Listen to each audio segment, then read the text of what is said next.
So my name is Linda Farthing. I'm a writer and a journalist, although I have done many other things in my life. I have been involved in working in Bolivia for about 35 years. I've written 3 books. I'm now in the process of finishing a book about what happened in the last year, about the coup. And I've lived there off and on over those 35 years, but for a total of about 15 years. What we wanted to talk to you about was the kind of a general historical context for what's been happening in Bolivia. You know, folks, it's easy here in the United States to kind of lose sight of what's going on in the rest of the world. And so, you know, when we're talking about Bolivia, Evo Morales, Luis Arce, the MAS, you know, the coup, all of these things, it's hard for folks to kind of put that to something, you know, because we just don't know much about Bolivia. So can you tell us, you know, the Evo Morales was elected in 2005. Can you tell us a little bit about the pre-Morales Bolivia? What was Bolivia like? And you know, it's a South American country right next to Brazil, right? Right. So Bolivia is a landlocked country in the center of South America, almost the geographic heart of South America. It has actually borders 5 countries, Brazil being the largest. But also Argentina, Paraguay, Chile, and Peru. It is known as a highland country. It's the Andes runs right through it, the Andes Mountains, although the vast majority of the actual territory is lowland.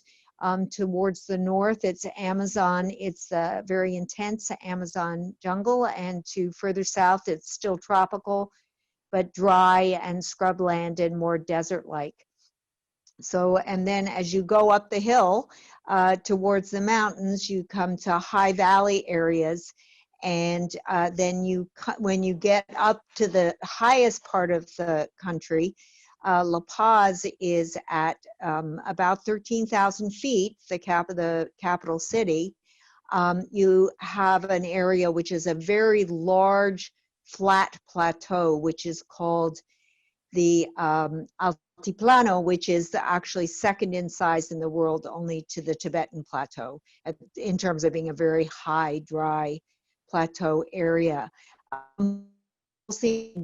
Country, there are 36 different indigenous groups, all the largest, although they in fact in turn are a conglomeration of other groups. So it's actually better to speak of them as linguistic groups.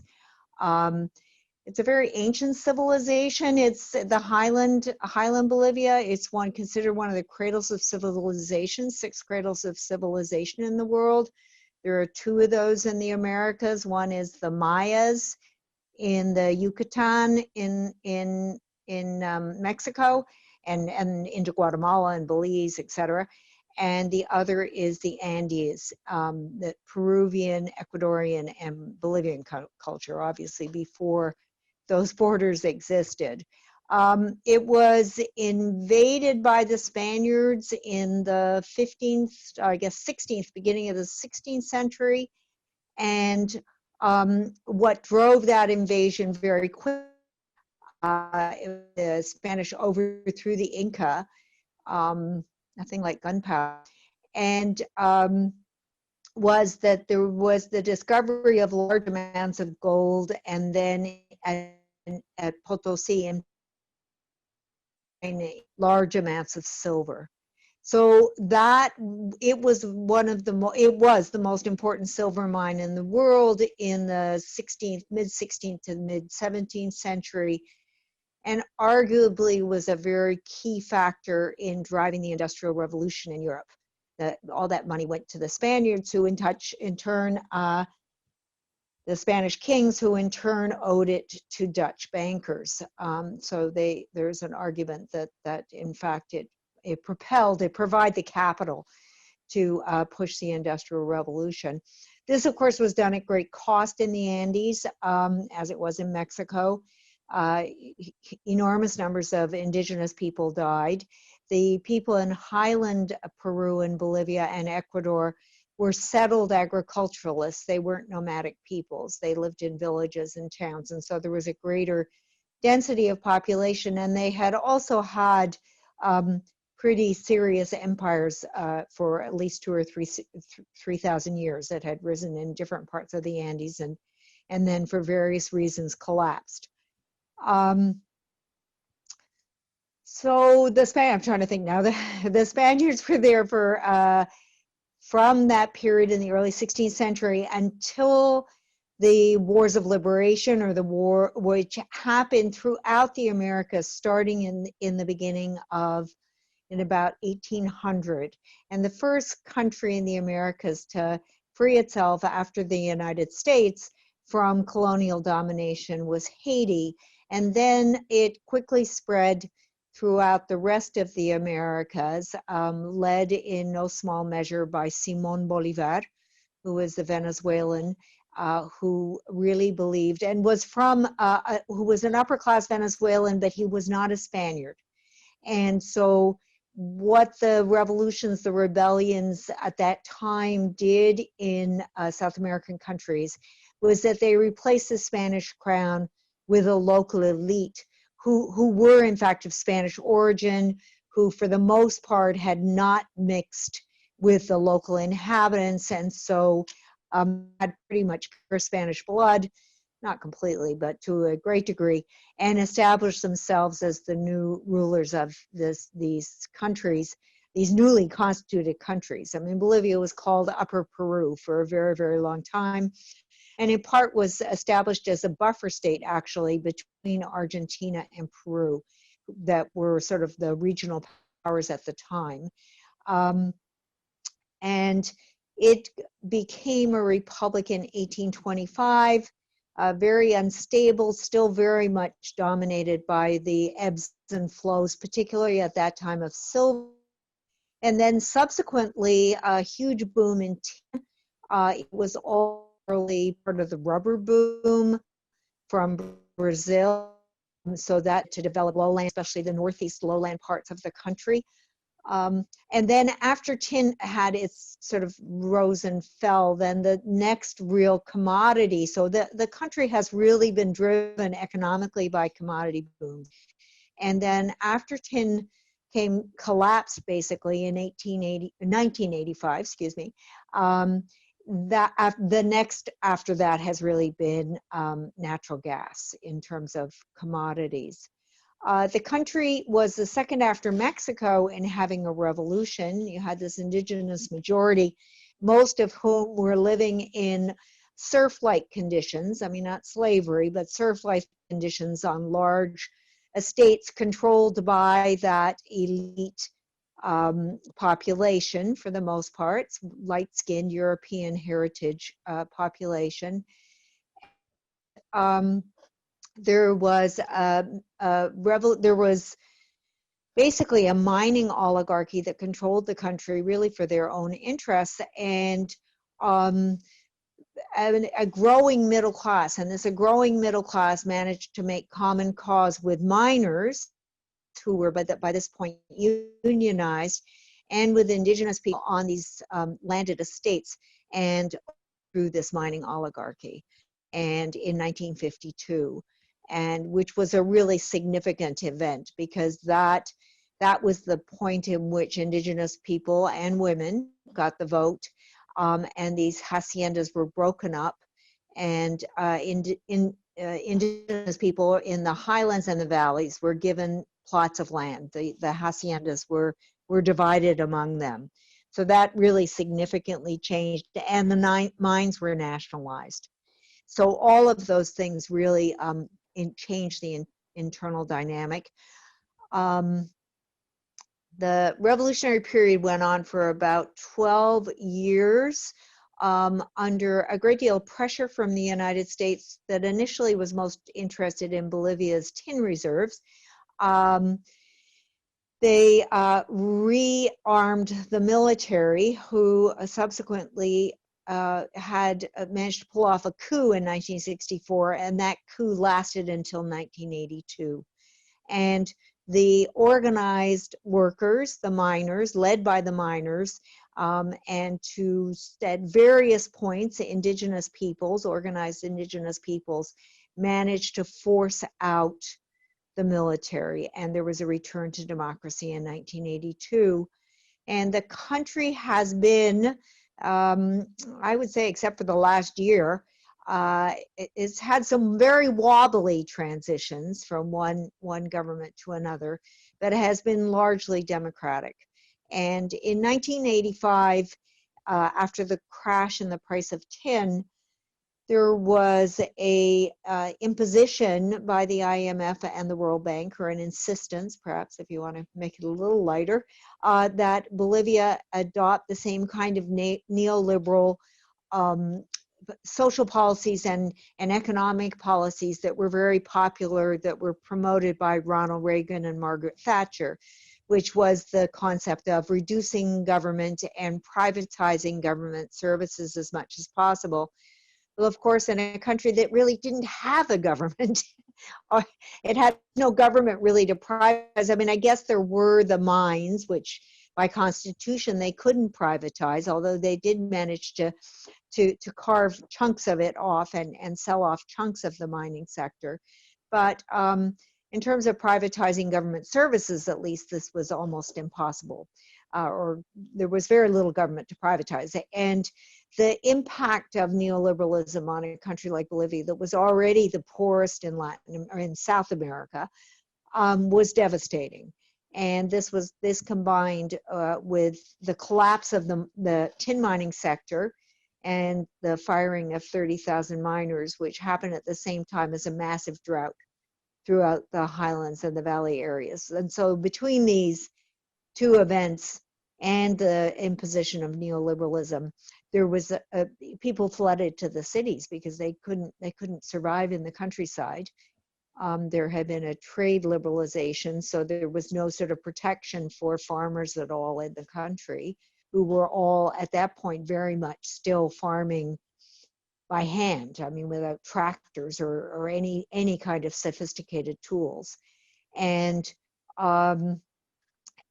some considerable number of those folks who didn't end up in the cities ended up in the tropical lowlands east of Cochabamba, where the boom in cocaine consumption in the United States, particularly in the 1980s, was driving a boom in the production of coca.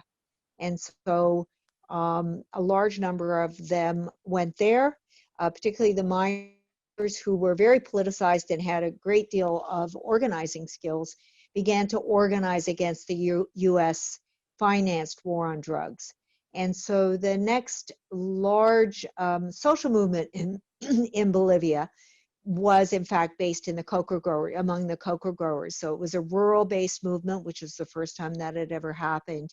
And it was really around the war on drugs. By this point, the labor unions had pretty much been gutted.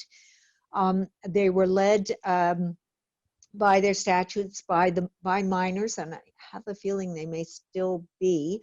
And so when the miners' union was absolutely destroyed, they had the COB, the Central Obrera Boliviana, was really unable to respond except in a very minor way.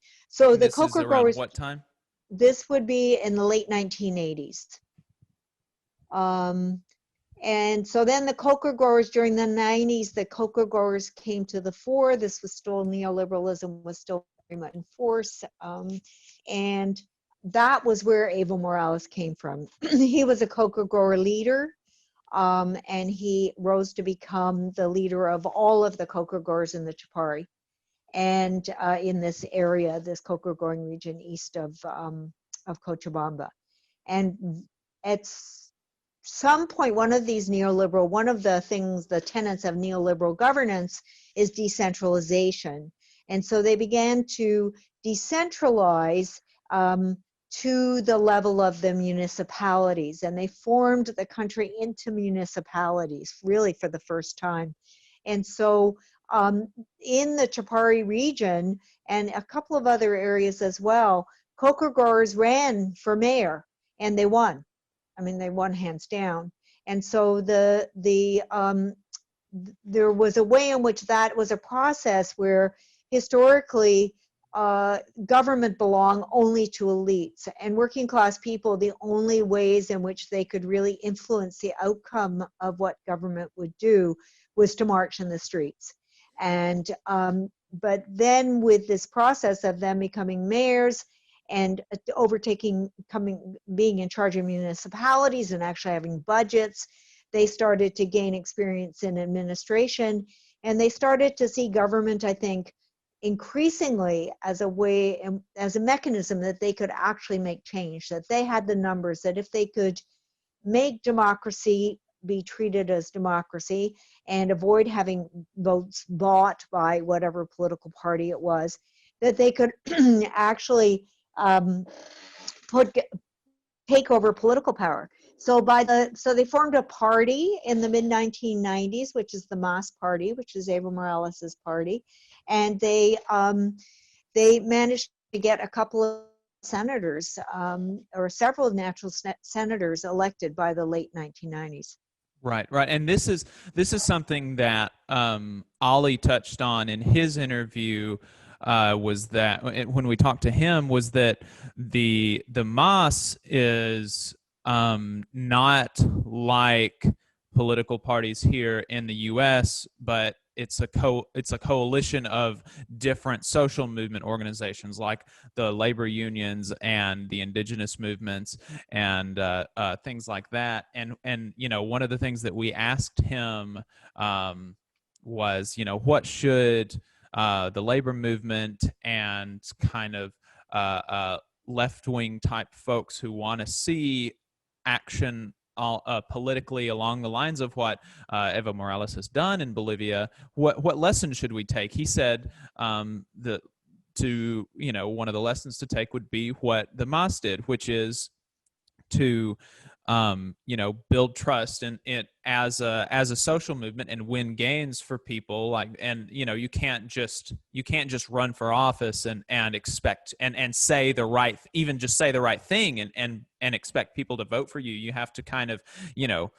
build that trust in the streets, and that's that's like what you were talking about, what the Coca Growers Union did, what the mine workers did, and this is the movement that Evo Morales came out of. Right. I mean, I think that people certainly saw it initially. I think things have changed considerably now, but at the beginning, they really saw the MAS as a coalition of social organizations, and that the social organizations, the unions, whether they were labor unions or peasant unions, really controlled the MAS, and that it was theirs. I mean, people would say to you in the early days, this is ours. This is our instrument. This is our political instrument to finally get programs and policies in place that benefit working class and indigenous people in this country. So I think that one of the lessons is the importance, the really strong importance of organizing and really bringing people in and helping people see that they really do have a stake. I mean, in this country, which is a very different political panorama, I suppose one would argue, that you are convincing people that voting, and not that voting's not important in Bolivia either, but that voting is an important mechanism that people can use to hopefully make their voice heard. And so, I think that is one of the lessons, that the importance of organizing, the importance of political education, of helping people to understand, or working with people from their experience to help them understand why it is in their interest to support certain political movements, parties, whatever, initiatives, as opposed to not doing so. I mean, I think there are a number of other lessons but that may be jumping ahead more than you want to at this point. I mean, you know, from the last year and stuff. I mean, Mm-hmm. the Moss did, you know, it was a surprise. I mean, they won the election in 2005, and it was a surprise. They were totally not ready to govern. And I think that one of the points that I think that's very important to make to people who are on the left is that governing is not easy, and that if you don't take into account public administration and the culture of the public administration or civil service that you have existing already in your country, you're going to repeat a lot of the same problems that the previous administrations made. In the case of Bolivia, the public administration is not a civil service. It's very personalized. It's where people get jobs on the basis of their politics or on the basis of who they know. You know, my cousin, my this, my that, the other. So it's very, very personalized. And people are more concerned about who you know and whether you're trustworthy, than whether you actually are competent to do the job that you're supposed to be doing, which in many cases is a technical job. I mean, it's not saying that technology doesn't have political implications, but it's a, you know, you need to count numbers or something. I mean, Right. you know, it's pretty straightforward, or set up I don't know, make sure books get to schools or something. So that was a real challenge right from the beginning. And there was a very strong feeling. A lot of the Bolivian labor unions and social organizations are very clientelistic, and they're very personalistic. And there was a really strong feeling that okay, so now it was our turn, or now it was their turn, and they should be able. Getting into government was always seen as a spoil system, so that you get into government and you give your cousin a job, and you run off with all the pencils or whatever. I mean, obviously exaggerating, but it was really a spoil system. So people really felt like, okay, it's our turn, and now it's our turn to take advantage of government, as opposed to the sense, and there were certainly people who had this sense of like, wow, this is an opportunity for us to really to make real important changes. So I think those two things were going on at the same time. And sometimes they were on the same boat, and sometimes they weren't. And sometimes one piece dominated to the harm of the political project, because obviously the general public would start to see the government as corrupt. And in some cases, I mean, of course there was corruption in the government. There's always been corruption in the government. The mass, from the information that I have in the work that research I've done about this, it was their governments for a while, and then it was kind of the same. So it was never worse. I mean, even though that was a trope that the opposition used constantly, was that they were, you know, that they were more corrupt, and that was impossible to prove that I could ever see. But you said that those were two of the kind of competing tendencies throughout the government that the Moss had, that was elected in 2005. Can you talk about, you know, what were some of the things that the Moss ran on in 2005? Like, why were they elected? And then, you know, to what extent did they fulfill them? And to what extent was that answer reliant on those two competing tendencies? Right. So they were elected on a campaign or a platform of undoing neoliberalism, of making government work for people, particularly for low income people, and reducing poverty. And they did. They managed to do all those things effectively. I mean, they really were quite effective on all those fronts.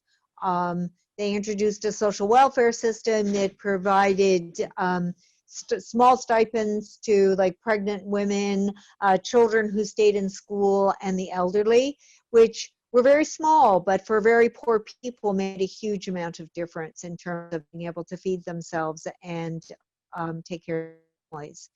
So In that sense, they were very successful. And the reason they were able to do this, of course, was they were given the power right on the heel of the beginning where the prices of commodities skyrocketed. And since Bolivia is this country of primary resources, and in now age of gas, natural gas, the price of oil is going up to nearly $100 a barrel because natural gas prices are very closely tied to oil. Meant that they had, for the first time, they had enormous amounts of money coming into the coffers. But the reason, part of the reason, one of the social movement demands very strongly was that they should nationalize. Well, Bolivia, the government didn't have the capital to run major gas operations, so they maintained the relationship with capital, but they cut a much better deal with them. And when they did that, there was screaming from Wall Street that all these gas companies could abandon them and so on and so forth, and they couldn't possibly get that much of a share of the barrel. But the gas companies stayed. The downside for the country was that the gas companies perceived the government as unstable, that it could up the amount of money it asked for them at any given time. And so they really, although they continued to run operations, they stopped exploration. They weren't looking, and so that has negative consequences. Obviously, in a country that it still is very much dependent on primary resources. So the money that came from this better deal that they cut with the multinational oil and gas companies basically went into these social programs, and a huge amount of actually infrastructure in rural areas, particularly rural areas, because rural areas which are mostly indigenous had really been abandoned. I mean, in many ways, since they threw the Spaniards out. There had been very, very little investment in rural areas which were mostly indigenous. That slightly changed in 1994 when they did the decentralization. There was more money that went to some amount of money that went to rural municipalities, but the MAS it put way more money into rural areas than anyone ever had before. Right, and the that I think is very important for the people. The people in those places. Another one of the conversations that I've had for this episode was with that cocoa grower that you put me in touch with, or no, that Kathy put me in touch with, and who was it? Andronico? It was Roxana. Oh, Roxana. Okay, good. Yes. Yeah. And I'm not sure how familiar you are with with some of the cultural affectations of like rural Southerners, but like everybody knows, like, they're just this sweet old white lady that has really bad politics, and they'll say just with such sincerity and earnestness and sweetness, like, oh, I thank God for freedom and America and liberty and President Trump, right? But I could tell, like, with the exact same sweetness and earnest and sincerity, this woman said, I thank God for socialism and the MAS and President Morales.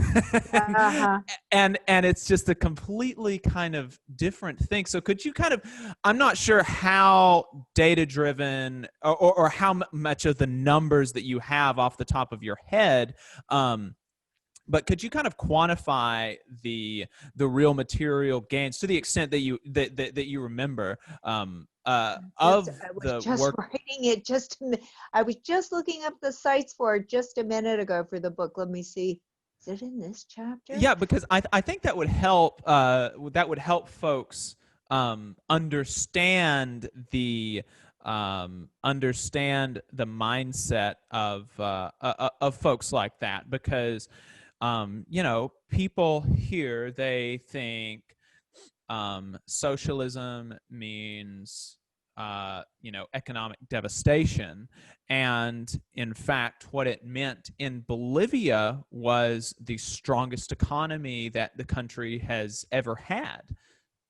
Right. And I think it needs to be clarified that also it's not socialism. I mean, what it was is social democracy. I mean, there was no seizing of private assets. There was no nationalization of the multinationals. It was just a change in the tax structure that allowed and a different kind of set of priorities on the part of the government that said, okay, we're the poorest country in South America, and we have really, and I mean, when I first went to Bolivia, there were devastating amounts of poverty, and you would go places in indigenous communities, and people really didn't have enough to eat, and they didn't get enough. It was always very difficult, and they would the best they possibly had, and it was just it was painful, because I mean, you want to give this meat to this small child,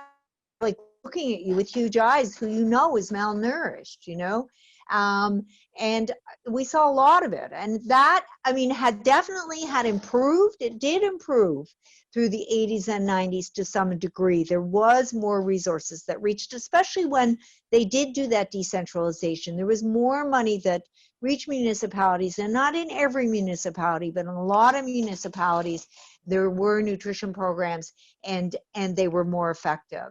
So, all right, so when Morales came into power, this I'm reading from the book I'm working on, he inherited a poverty rate of close to 60% of the entire population. Rural poverty would have been much higher, somewhere around 80%. Right, there it is, which in rural and most indigenous areas rose as high at 80%, with an inequality index of the Gini index of 0.58. I think the United States is about 0.44 in terms of inequality, which is the highest of any of the industrialized countries. So you can imagine that the people at the very top were very wealthy. Latin America has the highest degree of inequality, which is the difference between the bottom and the top of any region in the world. And the pink tide governments in Brazil particularly had the largest reduction of poverty under Lula, under the PT, of any country in the history of the world. And so all of those countries use these social programs to reduce extreme poverty. So really quickly, as you're going into these, can you give a brief explanation of what the pink tide is for people?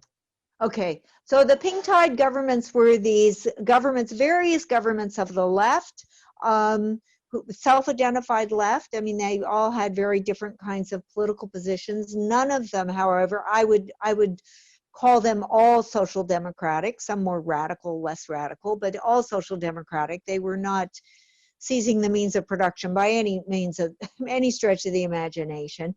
They were simply working to create more social democratic societies. In Bolivia's case, they substantially increased the minimum wage. That was also a very important element in reducing poverty. The minimum wage, I think, quadrupled in the 14 years that Morales was in power.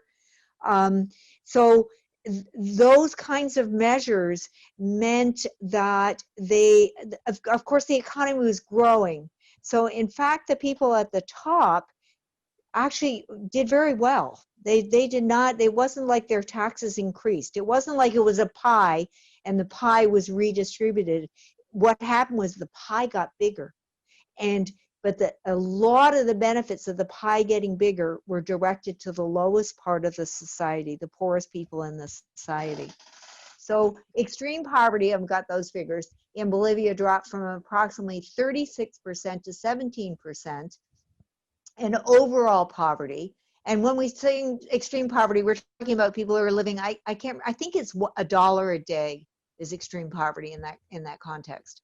And overall poverty dropped from 48% to 23%. So you can see that poverty dropped by half. mean, that's not to say there's still some poverty and there still is an extreme poverty in Bolivia, but it really dropped substantially. And a large number of people actually started to move economically into the middle class and have more middle class aspirations.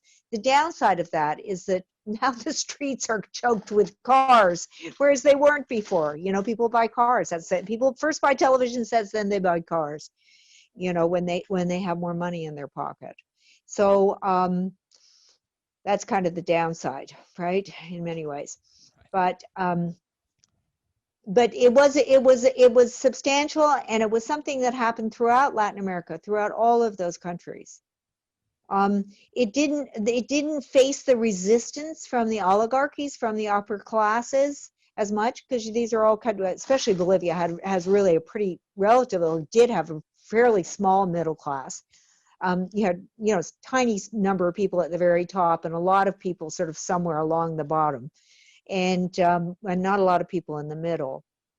So because they did very well, I mean, in Bolivia, under the Morales government, the banks did well, the soy exporters did well, the private mines did well. They all did very well. So the economy grew, and more people at the bottom did better, but they also did very well as well. So there wasn't a resistance that started coming from the top. You know, there wasn't, I mean, there was later on a political resistance, but there was not an economic resistance. You know, it wasn't like the bankers and the construction companies were not really, they kind of figured, okay, all right, well, this isn't ideal. We don't really like having an Indian run the country, but we're doing very well, so I guess we won't complain. You know, I think was kind of the mentality. And people, you know, upper class people that I've interviewed say basically that. Right. Could you, you know, you mentioned that the government was pretty effective in its kind of anti-poverty measures. You know, to what, but earlier you mentioned there were these two competing tendencies in the government, which was the more kind of self-centered spoils system, like, well, now I've got to turn to take advantage of it. And then there was a competing tendency, like, this is a real opportunity to, like, kind of restructure, transform the country in certain ways. Transform the country. To what extent did the battle between those two tendencies affect or not affect their ability to effectively govern? And then after, you know, after you answer that, I'm interested in the kind of political resistance that you mentioned growing from the upper and middle classes. Right. Well, I think that those, I mean, in some cases you had both of those things going on in the same person, right? So I want to take advantage of this and get my brother, cousin, whoever it is, a job. But on the other hand, I have this political project. So it's not like those are two separate groups of people necessarily. It can be the same group of people. But I think that what that clientelism does is that it makes it very difficult to really kind of set priorities on the basis of what's the best policy, because you're always having to accommodate for personal interests, personal loyalties, how people position themselves personally in terms of thinking that they're the longevity of their job, because you don't have a professional civil service, which, you know, has its problems, but it also has its advantages, like kind of everything. And you know, so you didn't have that, and you had people always worried that they were about to lose their job, or if their boss left or whatever, they would lose their job.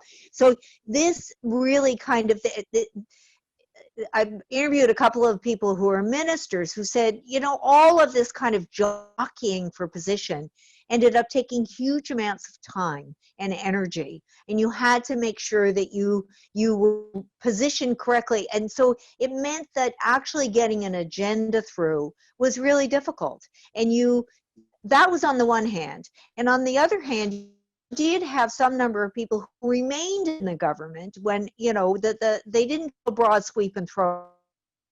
So there were people who remained in the government, some of whom were quite competent, but they didn't really have the ideological orientation. So they didn't really understand. If you said, look, the priority here is to reach rural indigenous women under the age of 20 or something, they couldn't understand, like, why bother doing that, you know, because the racism and the discrimination is so deep in the society that they didn't understand that as a priority. They, you know, so there were those kinds of problems as well.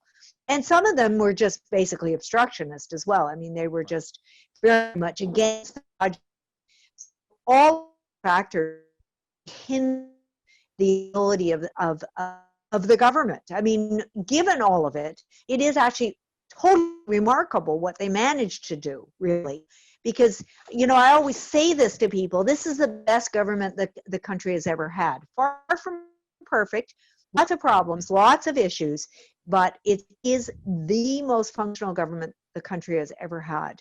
And it has done more for more of the population than any government has ever done. So one of the lessons to be learned, I think, from the Bolivian experience is you really have to put this in the context of a country that does not have strong institutions, which is very, very common in countries that have are really dependent on natural resources. So you don't have an independent judiciary, basically, at all. I mean, it's a presidential system. All of South America are presidential systems. So no independent judiciary, effectively, and a legislature, or like the Congress, which is really completely beholden to the president. So really you have an enormous amount of power in the hands of the president, which really kind of fits into this whole kind of Spanish legacy and colonial heritage of the strong man, the caudillo, the strong man who runs everything. And Evo Morales, unfortunately, fell into that role. I mean, he came out of it. That was part of a role that certainly was, you'd find in the unions, in the peasant unions, less so the peasant unions, but than the industrial or the workers' unions, as it were. But still, he came out of that tradition. And they did rewrite a constitution in 2009, which is actually one of the most radical constitutions in the world, which, for example, requires that half of the people in the legislature be women, which has been the case, actually. And Bolivia is now third in the world, or second in the world, after Cuba and Rwanda in terms of the number of women in its legislature. But the Constitution put a two-term limit, and he had already served one term, and he said, well, you know, the Constitution, we rewrote the Constitution, so I get to run again. So that meant, really, from where I sit, he had run in 2014, he was running for his third term. So then when in 2016 he said, well, you know, the power goes to people's heads. It really does, no matter where they are and who they are. And he really thought he would win. He said, okay, I'm going to do a referendum, and I'm going to ask people whether I can run again. Well, he actually lost it very narrowly, and the opposition, you know, played some pretty dirty politics to get there, but he did lose. I mean, people voted. It was a fair election, and, you know, even if people were manipulated against him, they still voted against him. And then he basically got the electoral tribunal to say, well, you know, if he doesn't get to run again, it'll be a violation of his human rights according to some part of the Organization of American States Charter. I mean, it was just ridiculous. It was a ridiculous maneuver. And it was a real failure of it wasn't just able, but it was a failure of the mid-level leadership, and the recognition that they need to develop leaders. You know, Morales is now 60, and you need to be developing leaders in every generation. You need to have mid-level kinds of reasons, and at some point, one of those or two of those will be, you know, charismatic or whatever enough to actually be able to assume the leadership of your party and run your. They hadn't done that. So they really had no one to, on him. He was the glue that held the whole party and popular organizations together. They really relied on him. Remember, it's a really personalist system. So if you have a problem and the minister comes to help you with it, you say, no, Evo has to come.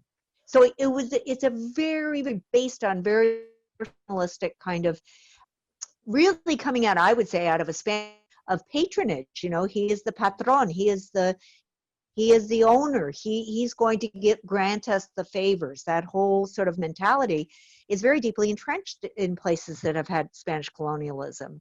Again, there were two groups. There was a group of people who, and I know some of these people, next generation, whose parents had lived through those awful dictatorships I was describing that went on for 18 years and were forced into exile. So the whole idea that somebody would stay in power beyond their limit, their legally sanctioned term limit, made those people all very nervous. And middle class to really value Western representative democracy, which is not nearly as valued among indigenous communities, which are much more based on concepts of consensus, a consensus kind of democracy, more based on concepts of direct democracy, right? The relationship, again, between the leader and the people. So, representative democracy never did anything for most of the people who are poor in that country. So they had no real investment in it. And so Evo Morales being a populist leader was not really an issue for them. Life was better. I mean, you would interview people. You'd say, well, aren't you nervous that he's staying too long in power? And they'd say, why? My life is better. My family's life is better. Yeah, let him stay so he does more of it. There wasn't that sense of like, oh my goodness, this is really not a good idea that we have somebody who isn't leaving and doesn't appear to want to leave, right? That this is not over the long term a good thing. So there was that sort of block of people. And then after the commodity boom started coming to an end, which was in about 2014, the economy started to contract. And they had very big reserves. So they continued to pay for growth, basically, to stimulate internal demand and have the economy grow through injections, through bringing the reserves down. But it was starting to affect the country, and they had power a long time. So the cases of corruption were starting. They had grown the government, so the government had become much bigger. So there were way more cases of corruption, not necessarily a higher percentage of corruption, but way more cases of corruption that were showing up in the newspapers or on television or whatever, social media. And so people, a level of voter fatigue. People are like, different. I mean, there's a whole generation of young people who had never known any other government but this government. They didn't remember any of the days of repression or neoliberalism. They basically grown up under the, relatively speaking, good times.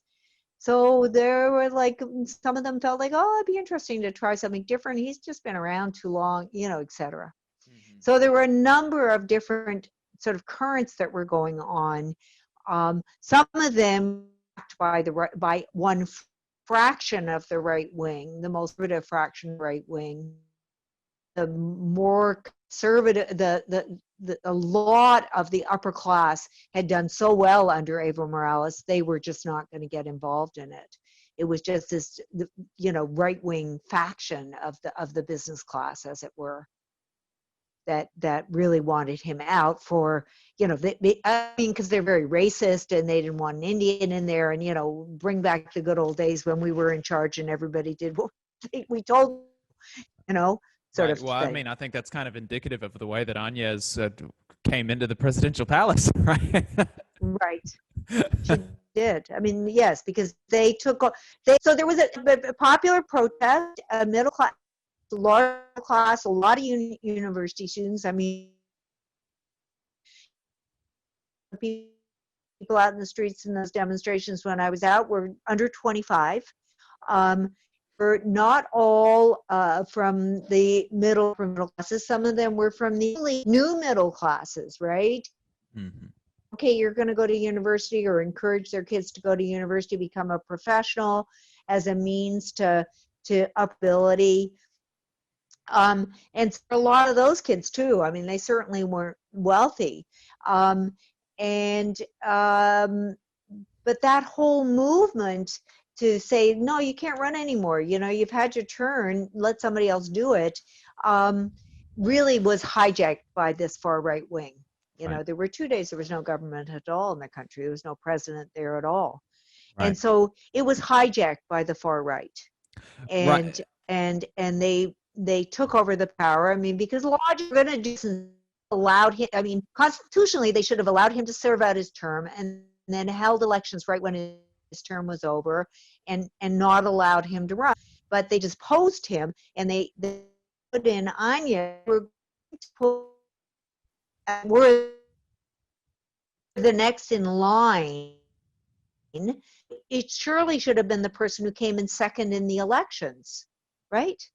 You know, who was Carlos Mesa. And they didn't. They put in this person whose political party had gotten 4% of the vote. I mean, it was totally just taken over by the far right wing.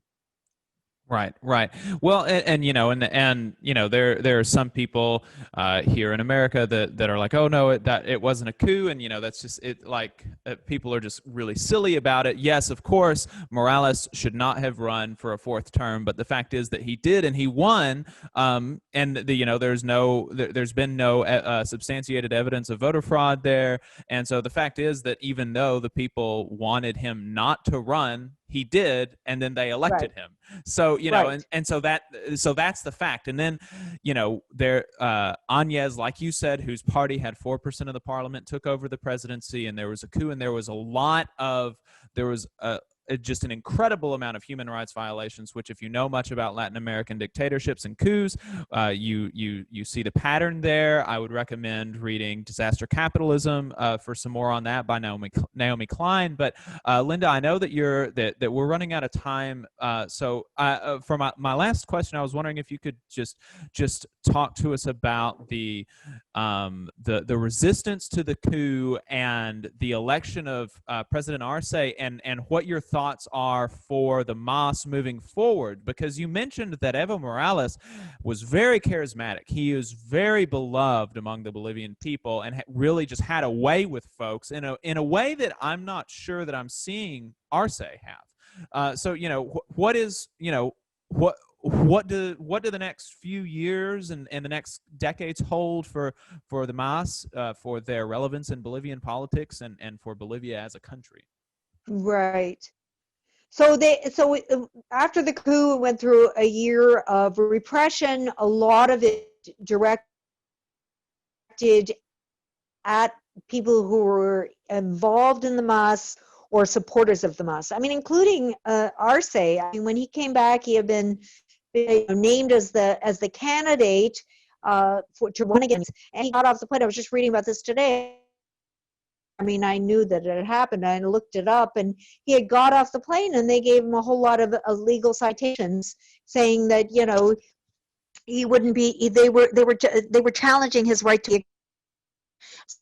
So they were trying as much as possible to prevent to kill the MAS, as it were, to kill the party.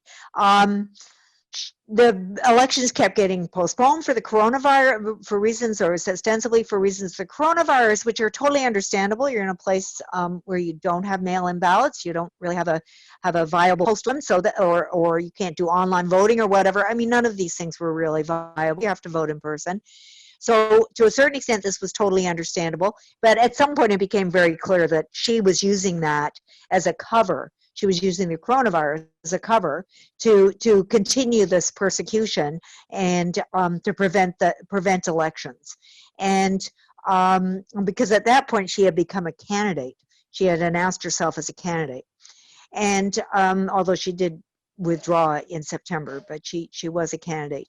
So so it was a very difficult. And in August, despite the coronavirus, people took to the streets in massive numbers and blocked, I think there were 170 road blockades around the country, and forced the government to agree to call elections and to call them on whatever date it was, October 18th, I think, and that they would not back down from that. So it was really, once again, just as like in 1982, the Bolivian workers' unions forced the military dictatorship out. Once again, it was the popular movements that forced this unelected government to call elections, and which they did.